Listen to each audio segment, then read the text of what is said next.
You look at his Twitter page, and it's ESPN Plus broadcaster, recruiting analyst, Clemson Sports, the Luke Winstel show. He's everywhere. Luke, how do you keep things straight? You're so busy. Thank you, Dave. I appreciate you having me on. And for me, it's just a lot of every week looks different, structure the schedule, and then divide and conquer and go for it. But thankfully, I've got a lot of good support that helps me get it done.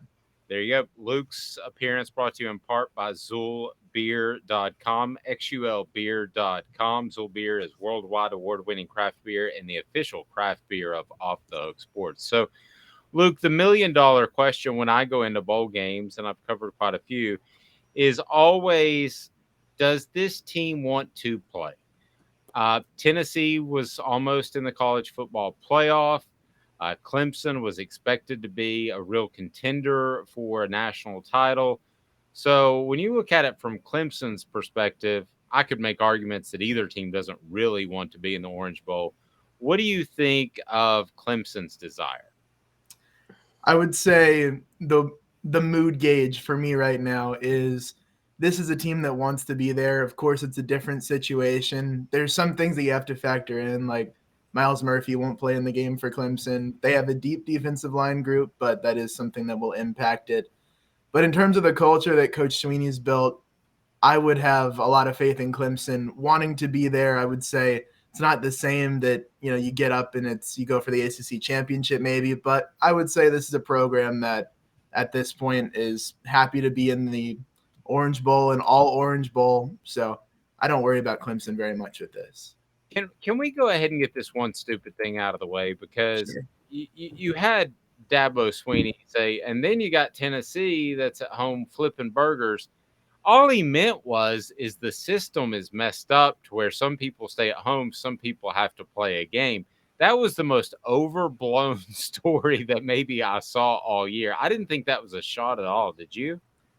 I don't. And here's the thing that I very quickly learned covering Dabo Swinney press conferences. He speaks his mind, and we sometimes in the press room joke about, Coach Sweeney will usually take a shower before the press conference, and we joke about how, he's probably in there coming up with his analogies. He always drops one or two or three, and of course, Dave, we love it because we get to, quote him on Twitter and put out, some funny stuff. But he will have moments like that in pretty much every post-game presser where he says something that makes some analogy, and they don't usually get overblown, but that one, because of it, as you mentioned, being such a hot topic, it's something that, the championship weekend is something that people really debate about. So his voice really got thrown in there, maybe not in the way he intended.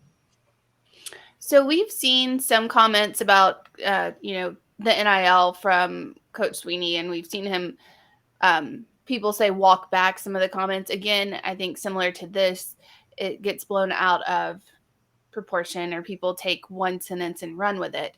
What do you think his feelings are on the NIL, and what is he really trying to say? Yeah, Amanda, it's a good question. So I think we all remember those quote graphics that went around back in 2021 of the if NIL happens, Coach Sweeney maybe is not the guy for that. And you've seen Clemson in terms of recruiting. They've missed some guys. That's one thing I've looked at. They've missed some NIL players. They have had some of those situations where I think, man, are they going to get into it? When are they going to get this figured out? And about mid-season through the fall, all of a sudden the athletic director, Graham Neff, and then Coach Sweeney as well have been on the Jumbotron at games saying, hey, here are the NIL collectives by name. And they'd say, dear old Clemson, and a couple of these collectives that fans can support. So the tide is changing. I wouldn't say it's changed. I wouldn't say it has a heavy enough impact in recruiting yet. I've seen the way that Tennessee and some other schools use it. Clemson's not nearly there. But the efforts of starting to get the fans on board, starting to bring the community into that NIL, it's beginning to happen. It's going to become a thing at Clemson. I don't think they're going to stand pat as we're the ACC school that doesn't do NIL very much, because I think they're finding that they're missing on some recruiting battles now, but they might miss on more in the future if they don't really get the act together in that arena. It's important. So Luke, I've got an interesting take in this. all Orange Bowl and why it matters a lot. And I've been big on this, which is that I've said for a while, I don't think Clemson and Tennessee can exist in the same sphere as powerhouse programs. I don't think the town's big enough for the two of them. I think if you look at Clemson's rise starting in 2011 under Dabo, a lot of it was based on, recruits that like Taj Boyd that, when Tennessee felt, Lane Kiffin turned away, and then in-state recruits from Tennessee that the Vols couldn't land because they had fallen off as a program, and Clemson got them, Trevor Lawrence, Amari Rodgers, T. Higgins.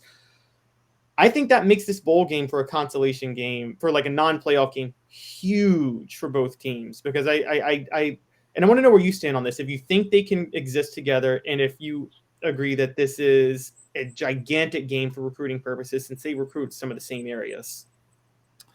I would say, I don't know if I'd use gigantic. I would say it's a big game, Caleb. So you mentioned recruiting territory. When I go, a lot of the area that I cover, Georgia, South Carolina, up in Tennessee sometimes, and Alabama is a lot of what I see. And right now, Clemson's really a lot of times had their pick on the in-state. South Carolina has started to really compete for some of the in-state guys. Cam Pringle's a 5-star offensive tackle that recruiting battle will be important based off of especially the one game we saw when South Carolina beat Clemson. So I've seen how some of these games can impact that kind of thing. So when you take a look at Clemson picking up a lot of the recruits in the Southeast that haven't really gone Bama, haven't gone Georgia, but Clemson gets in the picture for them, I think Tennessee is starting to rise to where in this 23 class, Tennessee's got a very good middle portion of the class. Of course, a couple of good upper guys. But I think this is where they can parlay some of that momentum if they beat Clemson to pulling some more of the Peter Woods types that Clemson got this year, or the Vic Burley 4 borderline 5-star that Clemson got that Tennessee maybe wasn't quite in the mix for, but a win would help them get into that mix for having a thicker top line part of their recruiting class. So I think that's where it can really have the most impact here in the South. Were you at all surprised by the amount of success that Clemson had in particular the East Tennessee area when you're talking about Amari Rodgers and T. Higgins? A lot of those battles came down to the wire, and I thought Tennessee would win some of them, but it seems like Clemson there for a while just was sweeping the deck. Yeah, and the thing with Clemson, especially pre-NIL, their recruiting was really a well-oiled machine. You talk about under, Venables and Coach Elliott, and some of that process where Clemson could just walk in and have their guy. They have this thing where they don't recruit a lot of guys. They offer usually around 100 right now in terms of their classes and really push hard. And especially when Clemson was winning those titles in 16-18 or the 6-year playoff run, when they went all out for a guy, they were getting them. They're not seeing that as much right now, but at that point in time, it was one where, my boss would describe it of if Clemson really went swinging for somebody, it was a very high chance they'd pick them up. They just really had that down. And the tides changed a little bit, but I'm not too surprised they're able to go in and win those battles, given the state of the two programs. Yeah, Tennessee had a guy named Butch Jones. He went swinging. He missed everything. T. Higgins was committed to Butch Jones for a minute. What is that? As you said, T. Higgins was actually committed to Butch Jones for a minute, funny enough. And then he and then he met him. Sorry, Amanda, go ahead. We see, obviously Clemson's the ACC. There's a lot of SEC teams that they battle with for recruits and whatnot. What is the feeling? And from the SEC people, people think that the SEC we're the best conference, high and mighty, and some people are. How does Clemson feel about the SEC?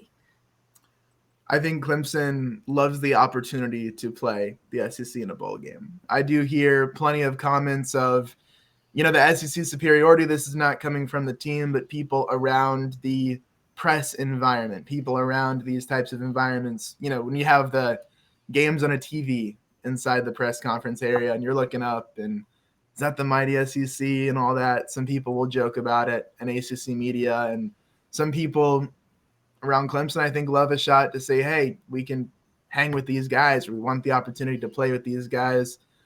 There is some sentiment from fans around the program of if Clemson played in the SEC or if Clemson played in a different conference, that they'd be judged by a different standard. So if you lose one game, you wouldn't drop 2 out of the top 10, for example, from 4, or down to 9 from 4. Maybe it'd be a shorter drop, like what Tennessee had from 1 to 5. So there's some of that from fans of like, if we were in this different perspective, we think we'd be judged differently just because we're in the ACC.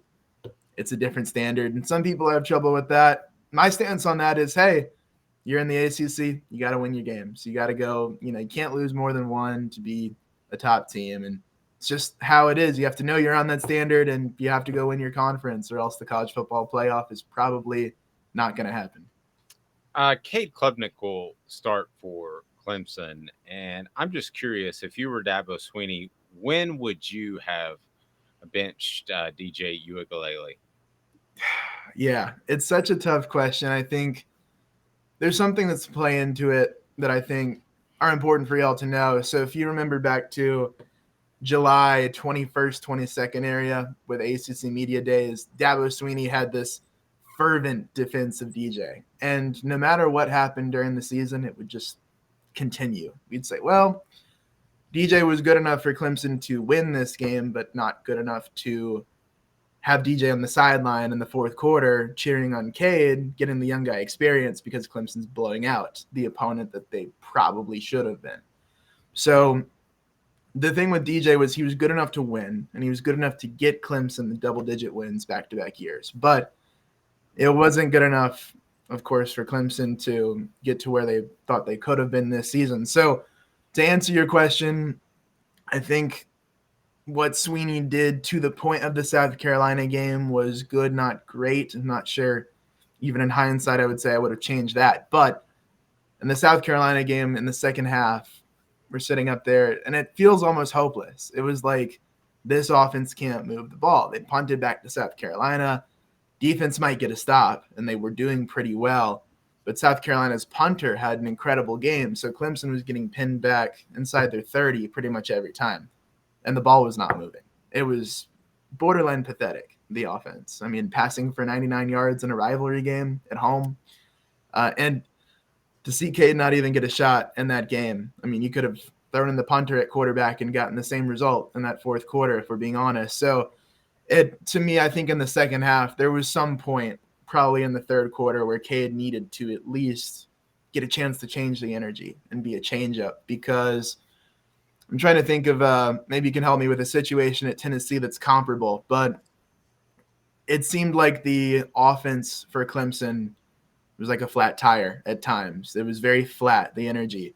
But then when Cade would come in, even if he didn't do well, the fans were up and cheering. It seemed like the team would play differently. When Cade got into the ACC championship, the defense, it just felt like was playing harder. All of a sudden, they get a turnover. They get stops. Things are rolling, and Clemson's able to roll away with North Carolina. So when you look at the energy change, even just to give Klubnik a shot to do that, to shift, to be a second pitch, as Coach Swinney said, that should have happened probably in the third quarter against South Carolina. And that might be the difference between Clemson being in the playoff or being the number 5 team, or, the odd man out. And that could have been a big deal, that quarterback management. As far as defensively, we came into the season thinking that Clemson's defensive front was going to be one of the best in the nation. And it still was, but there were injuries there. There was a personal issue there that they had to deal with as well. So as far as this defensive front, you mentioned the opt-out and this defense in general, what do you see? Where should Tennessee be concerned? In particular, the defensive backs, as you know, Tennessee's going to try to attack. Definitely. So I think it's an interesting matchup for Tennessee. And when you break it down, there's some things like maybe a couple of games ago I would have told you, hey, Nate Wiggins has had a decent season, but he's someone that Tennessee could pass on. He was locked down, made a lot of plays in the ACC championship. So he's coming in a little hotter at corner. I think for Clemson, their DBs are good, not great. That's been a lot of the MO this year of, hey, these guys will make plays. You'll have a pick or two, or you'll have some big breakups, but it's nothing that for Tennessee I would say, oh, you can't pass on this team. Like that's not a thing. But defensively, I would say Clemson's linebackers are very much improved between Barrett Carter, who came from Atlanta, Georgia last year, played a little bit in his first year at Clemson, but this year's had a breakout year. I think nationally, some people are catching on to it. A lot more people are about to catch on to what Barrett Carter's put together. And Jeremiah Trotter Jr. has been fantastic. The linebacker that is everywhere. Some of his stat lines have been very impressive. So those two guys have really stepped up behind the defensive line. The front seven has improved as a unit.